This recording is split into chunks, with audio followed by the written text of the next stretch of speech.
You are welcome to Nana's Tarot and Oracles. I am the Nana, and Nana loves you.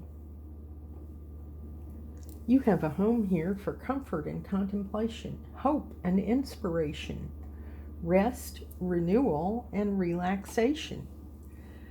Your readings here will empower you to use your intuition to help you towards a better life. All readings are dedicated to truth and light, but cannot take the place of professional services of any kind. Readings are general for the collective, and if they do not sound right to you, they may not be for you. Try again another time. If you like what you're hearing, please select the like button below and subscribe with all notifications. It's free. Share with your friends or family. If you have a question or a comment, I will try to answer it below. You are important to Nana, and I am always grateful to see you again. Today is the big day, February the 17th. This morning at 7:12 a.m. we had the Ring of Fire solar eclipse, the new moon in the sign of Aquarius. This is a huge astrological event that we talked about a few days ago. It's been very interesting to feel the energy since then. The energy has been very potent. I've had a lot to think about. I've read a lot from other people who have a great deal of insight and a lot of knowledge about astrology. And I have quite a few pages of notes. This will not be the typical reading, but I would like to start out with a card from the Inner Temple Oracle by Rebecca Campbell. And the card that I selected is a card that says the darkest night. And I selected it because if you can see in the center, that is exactly what a Ring of Fire solar eclipse looks like, with the ring of light around it. Here is the text if you would like to stop the video and read it for yourself. The darkest night is in the soul inquiry category. The question, the inquiry for the darkest night is, how is life currently trying to initiate you? Some glamorize the spiritual awakening process, implying that it's all light and love, expanding highs, unity consciousness, deep peace, ecstatic bliss, and spiritual visions. One thing's for certain, those people probably haven't been through the dark nights of the soul. This is a time of deep initiation for the soul. After the expansion caused at earlier stages of the awakening journey, we're invited to descend into what's been hidden in the shadows, inherited, pushed down, silenced, ignored, or bypassed. We're called to go deeper than we ever have before as we welcome more and more of our soul here into our body and onto the planet. And as we do, we discover the lost parts of ourselves that demand to be held and seen. And those parts ask that we sit with them as they feel in order to heal. These are the excruciating holy days of rebirth, of transfiguration, of dying and being reborn while still fully living. If we choose to cross this threshold, we're invited to allow our soul to become more fully into our body and the planet. This can be painful as we're forced to confront any separation or shadows that we find along the way. We must face the polarity and separation of this human life, as well as the joy and the sweetness. These are initiatory times. The only way out is through. And if you let life initiate you, you'll be transformed anew. This is a powerful card of rebirth and transformation. Cloaked in the darkest nights, seemingly separated from the divine we once so deeply knew, we're invited to find the sacred that is all around us, below us, and within us. I thought that was an excellent introduction.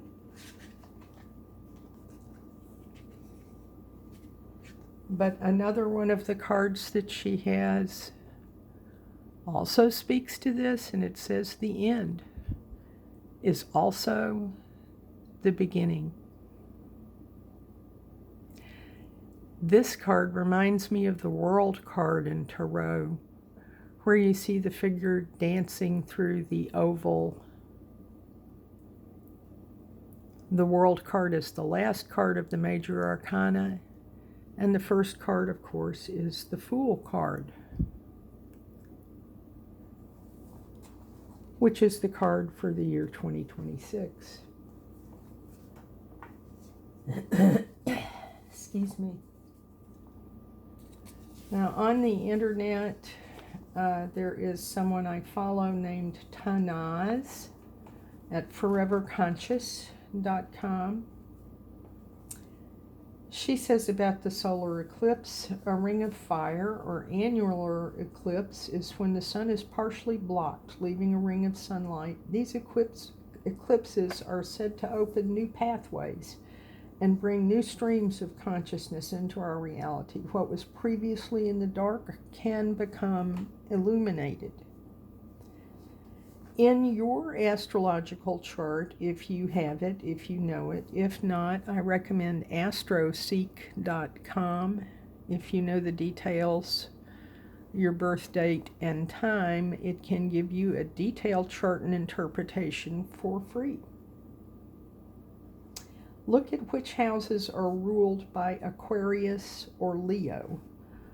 Also remember February of 2017 or January of 2019 when we last had eclipses in these signs, although they're not identical.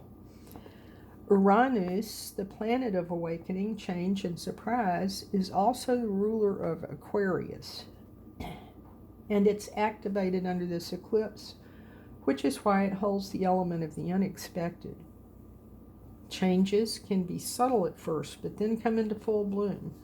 We can see the road opening up for us, but more time is needed to see exactly where we are heading. We may also experience abrupt endings. Sometimes solar eclipses can shift power dynamics in our own lives or even on the world stage regarding world leaders and heads of big companies. There will be another eclipse in August of this year, August the 26th of 2026, which comes out to 888. This is also 88 is the Lion's Gate. This eclipse will bring more clarity. She also notes that Cheroklo, the goddess asteroid of spirit medicine, is active under this Aquarius solar eclipse, opening a gentle path to healing. Turn to nature. Dreams, intuition, diet, honor the life force. Set gentle, open-minded intentions.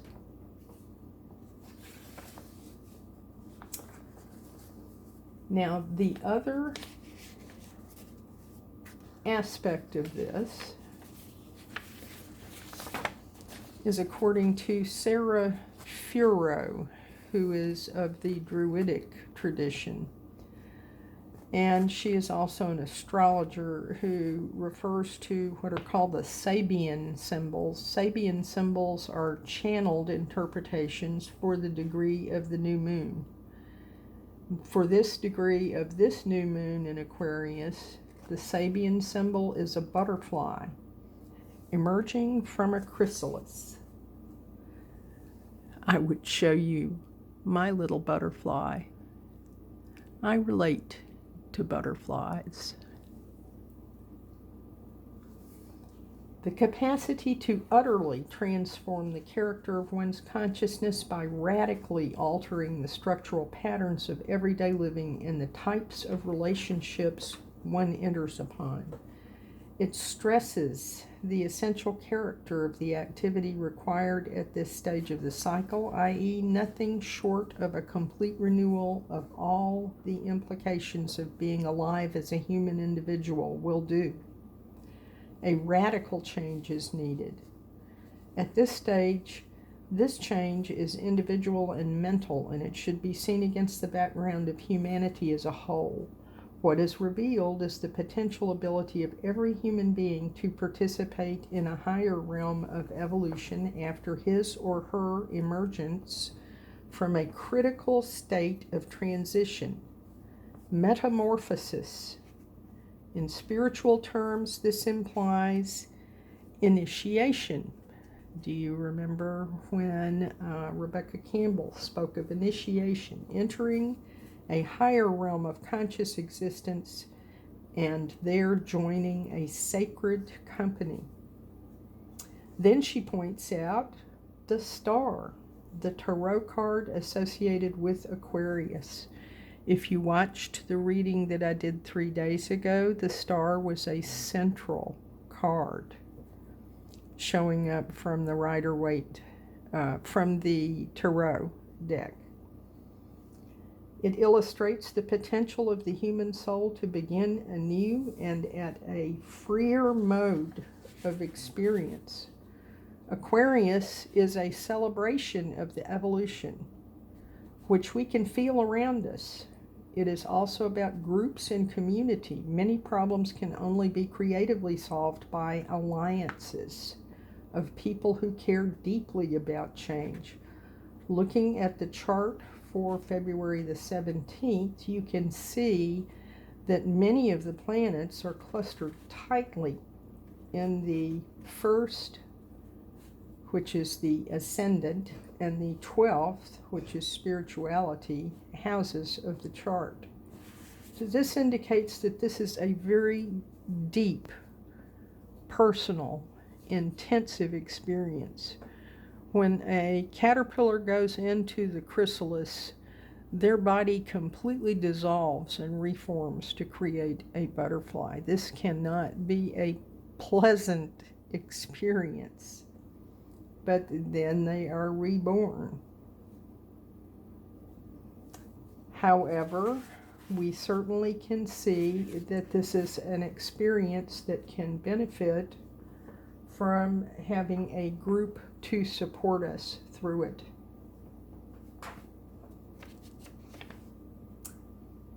Then we have another eclipse that will occur on March the 3rd. This was a solar eclipse. The one that will occur on March the 3rd is a lunar eclipse of the full moon, or a blood moon eclipse, and certainly we will be doing some readings around this. And Rebecca Campbell had a third card that I thought really related well to this, in which she discusses the in-between, the liminal space. And I find this interesting because, again, we see what appear to be stars.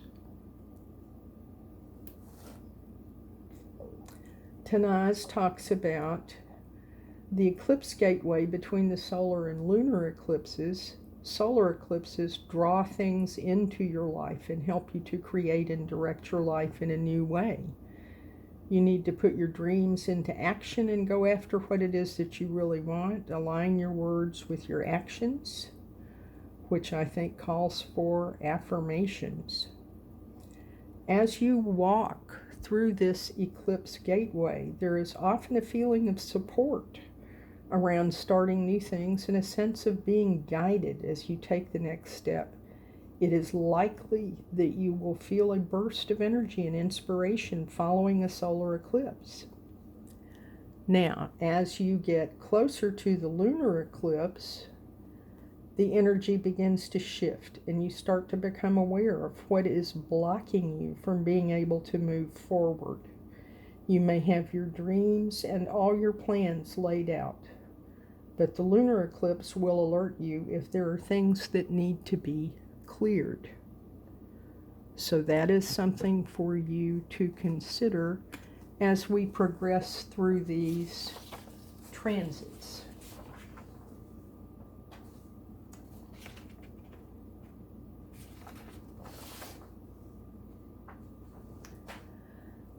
Now the other, affirmations. I wanted to remind you of the affirmation that I had previously constructed that might be a useful affirmation, to trust that. I trust that. Powerful intentions combined with faith and strategic action are enough to allow vision to become reality. You might want to screenshot that and save it. Now, the other big event today is we are at the Chinese New Year. And I wanted to share with you a beautiful picture. There's a credit, you probably can't read it, but the credit says Debbie Edwards. I saw that and screenshot it to share with you. This is the Yang Fire Horse.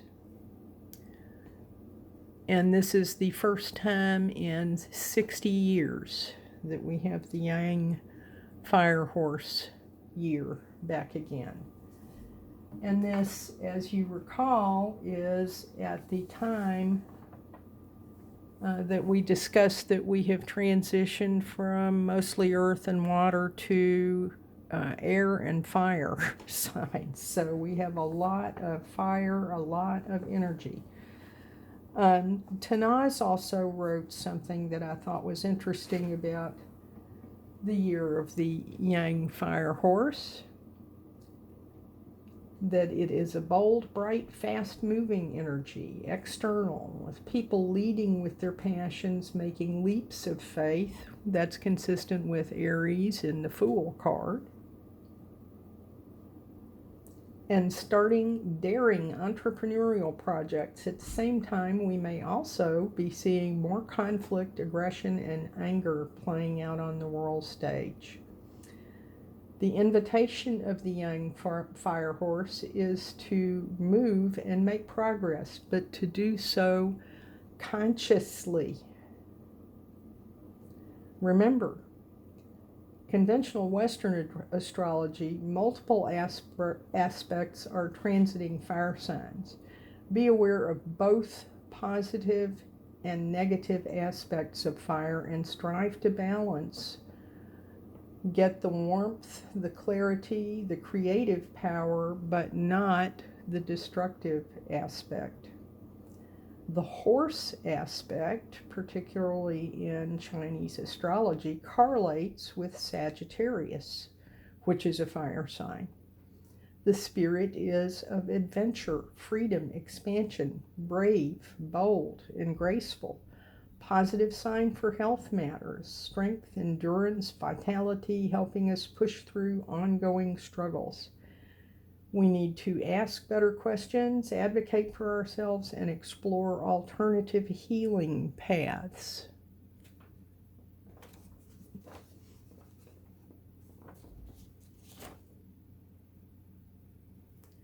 The elements in Chinese astrology affect the character of the signs. And if you know what your element is, and you can determine what your element is by Googling the year of your birth in Chinese astrology and element sign. Fire melts metal signs, so you must be adaptable and flexible. Wood signs feed fire, which means you may see rapid growth and creativity. Water extinguishes or quenches fire. You need diplomacy and wisdom. Fire feeds earth, so grounding and stability and productivity. And fire on fire signs, super energized, confident, magnetic versus aggressive and impulsive.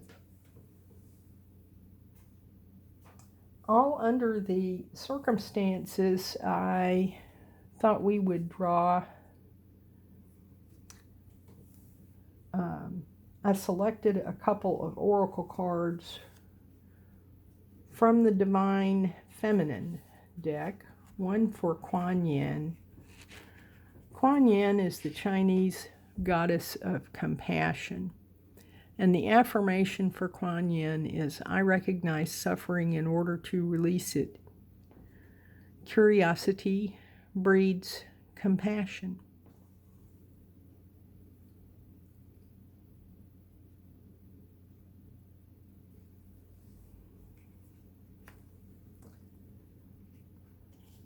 In the previous reading, I drew Miao Shan, the Princess of Mercy. And the affirmation was, giving is receiving. The energy of the universe is merciful.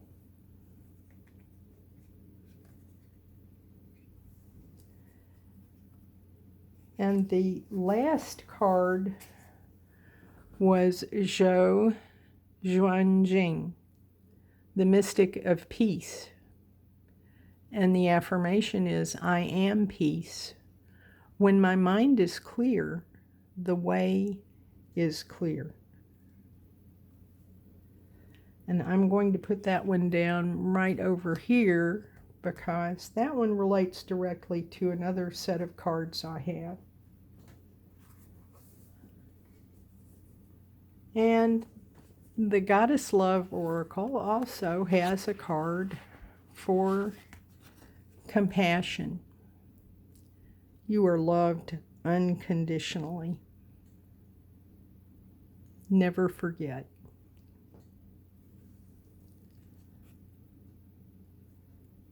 And speaks to Kuan Yin, the Chinese moon goddess of mercy, comes to you with the gift of compassion.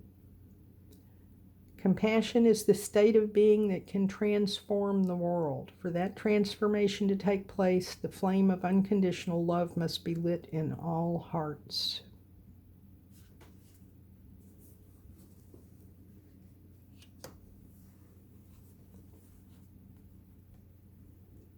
Now, I mentioned with Zhou Xuanjing, the mystic of peace,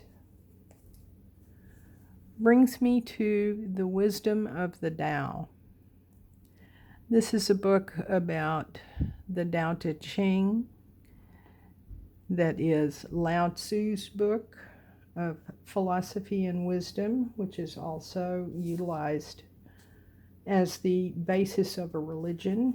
And these cards are cards with sayings from the Tao Te Ching. And the very first one is marking out the path. The Tao that can be spoken is not the true Tao. Any name which can be given to it is not its true name. That which was before heaven and earth is Tao. Tao is the mother of all things. The wise seek its mystery and find it made of opposites. Opposites arise from the same source and are identical in all but name. The mystery of opposites is so profound, to understand it is to open the door of Tao.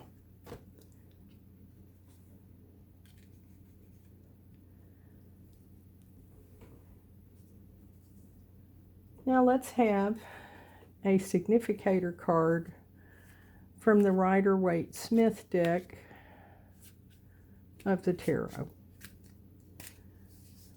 All cards were pre-shuffled or pre-selected. This one was not. And we have, lo and behold, the World card. As I was saying before, the World card is number 21, the final card in the Major Arcana. And in this card we see our character dancing through the portal that calls us today to dance through the portal, just as we were discussing. Our clarifier on the reverse is the Lovers card. Number 6, also of the Major Arcana. To receive 2 Major Arcana cards in this reading is very significant and says something about the significance of this day. The Lovers card, just on its face, appears to be Adam and Eve in the Garden of Eden. Here's Eve under the apple tree with the snake, and Adam with the tree of fire. And this is the Archangel Raphael. The Lovers is originally a card of choice. It is sometimes related to relationships, but not always. It is the card of Gemini.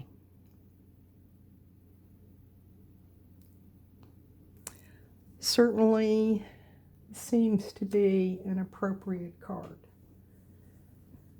And I looked, and so I will show you that the next card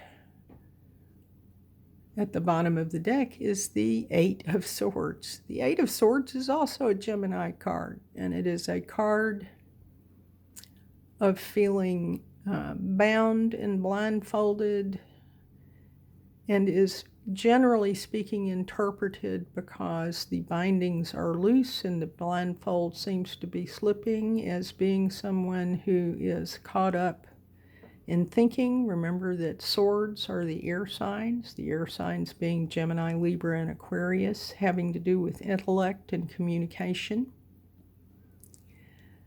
That this is someone who is bound up in their thoughts, but can likely free themselves. Big events frequently will leave us in something like that state. And the next card underneath is the Fool. That is certainly appropriate for what's going on right now as we depart from one era and enter into another one. If we are wise, we may rely on some mysticism and on compassion and mercy to get us through. Now let's have a hexagram from I Ching, the Book of Changes. These are certainly portentous times of change. And our hexagram for today is number 63. And the illustration looks a bit explosive. Let's see what Benabel Wynn has to say about number 63.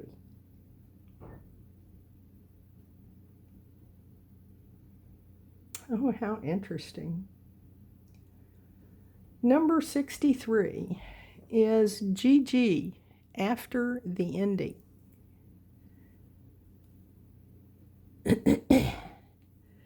And it is the trigrams of water over fire, Remember I said water quenches fire? Let's see what the oracle has to say. Anticipates pitfalls before advancing. How might your actions affect others? A noble leader puts the people's welfare before self-interest. You have done what you have done. The matter now is what happens next. It's the time after an ending and at the start of a new beginning. Call upon the illustrious ancestor. When it comes to receiving favor from the divine, the extravagance of your offerings does not matter. The sincerity of your heart and piety matter more. This interpretation says an auspicious omen for minor affairs, gains to be had. At its inception, favorable proceedings; at its cessation, chaos, disorder, and unrest. Water atop fire. A kettle is burning over the stove. The result is steam. Be cautious as tensions abound. Water over fire is unstable for both. If the water in the kettle boils over, then the fire will be extinguished. If the fire burns for too long or the heat is too high, the water evaporates and vanishes. It is true that great energy is generated by water over fire, but it is still a hostile relationship. Exercise caution. The sage anticipates possible misfortunes and pitfalls before advancing to best protect the people. Think about the consequences that your actions may have for others, not just yourself. The endeavor you contemplate is indeed highly attractive to you, with great prospects for glory and success. However, it creates a volatile environment that could be adverse to those who depend on you. A noble leader puts the people's welfare before self-interest. Ferrying relief across the river. It is the aftermath. You have crossed the great stream. The matter now is what happens next. That is a very interesting hexagram from the Qing today, in light of everything else that we have received. Thank you for tuning in to Nana's Tarot and Oracles today. You make Nana's day. Nana loves you and hopes you leave a question or a comment below. Select the like button, subscribe, it's free, and select all notifications. Nana will see you again soon with more news about celestial, esoteric, and metaphysical events. In peace and love.